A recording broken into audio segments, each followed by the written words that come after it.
பணப்பலன்கள், பழைய பென்ஷன் திட்டம் உள்ளிட்ட கோரிக்கைகளை வலியுறுத்தி ஓய்வு பெற்ற போக்குவரத்து ஊழியர்கள் போராட்டத்தில் ஈடுபட்டனர்.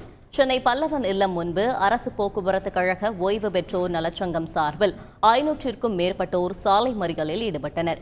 போராட்டத்தில் ஈடுபட்டவர்களை போலீசார் கைது செய்தனர்.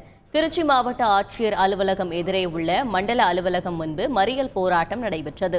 இதில் பெண்கள் உட்பட 200க்கும் மேற்பட்டோர் கலந்து கொண்டனர்.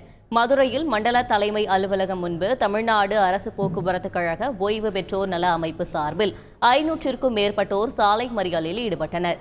அவர்கள் அனைவரையும் போலீசார் கைது செய்தனர்.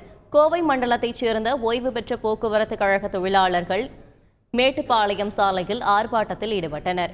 இதனால் போக்குவரத்து நெரிசல் ஏற்பட்டது. போராட்டத்தை கைவிட மறுத்ததால் போலீசார் கைது செய்தனர்.